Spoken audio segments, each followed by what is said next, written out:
This is non-objective art. Strange by comparison with other painting, but the ideas and concepts behind this exciting form of expression are as old as art itself. Generally, when we look at a painting, we search for familiar objects. If we're unused to this work, we may be disappointed and the entire painting may seem pointless. To appreciate non-objective art, one should be in a certain frame of mind. First, examine the honest words, non-objective. No object, nothing that we recognize.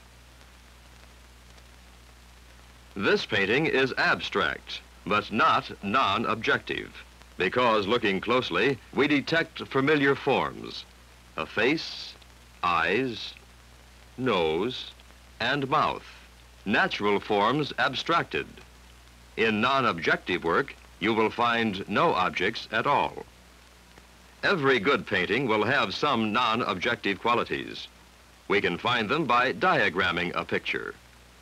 This one by expressionist Vincent van Gogh. And we lose interest in specific subject matter.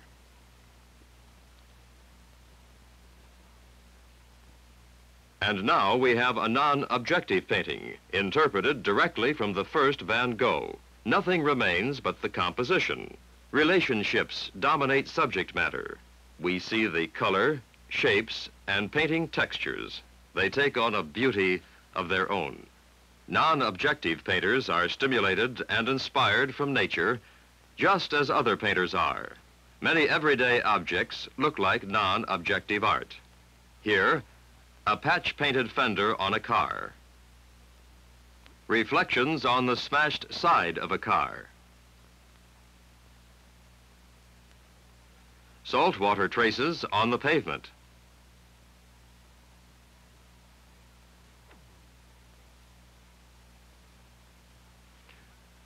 Industrial pipe.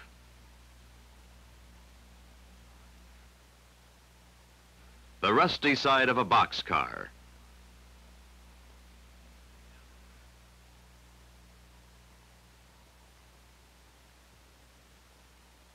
The ends of some pieces of lumber stacked in the sun.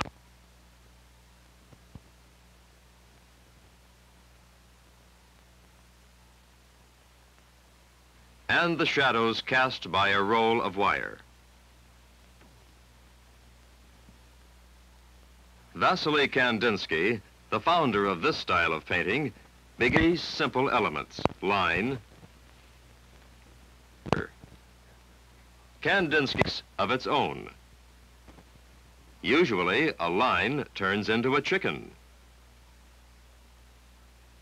a head,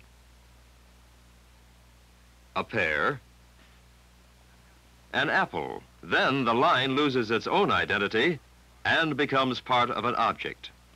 Going along with Kandinsky's thinking, lines don't have to become objects. They might assume attitudes. These lines are soft and rhythmical. These sharp and jagged. Also with shapes. This soft shape becomes harsh.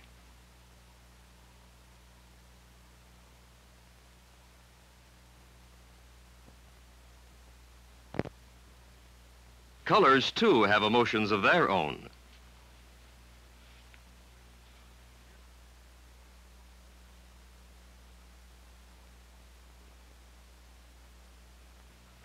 Here's a non-objective painting in low-key colors. It is somber, quiet, and moody. This one's much livelier. Another mood established merely by the use of color. Many non-objective paintings are based upon very simple forms, like the circle. The artist may use this one shape with great imagination, creating an interesting and complex picture.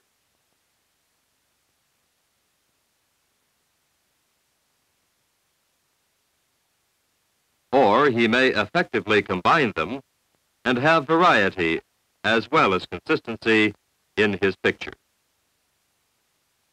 Very often, we now see a trend toward using non-objective painting in many fields: illustration, industrial design, and most effectively in modern textiles and fabrics.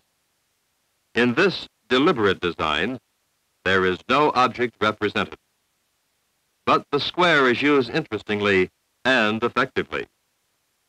This is exactly what the non-objective painter tries to accomplish. Non-objective design and non-objective painting are distinguished by one factor.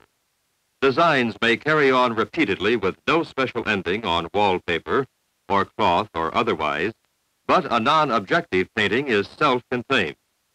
It is absolute. No fragment of it can be left out or the picture will fall apart. It is as carefully planned as a complete design. The painter tries to make a feast for our eyes with his paints, to excite us with sights we have never seen before. Mainly, he attempts to invent a beauty of his own which he wishes to share, the beauty of a splash of paint, the exciting relationship of formal and informal order. And if we can learn to enjoy the sight thrill given us by many good non-objective paintings, our vision becomes uninhibited, unprejudiced, and ready for adventure into the realm of seeing.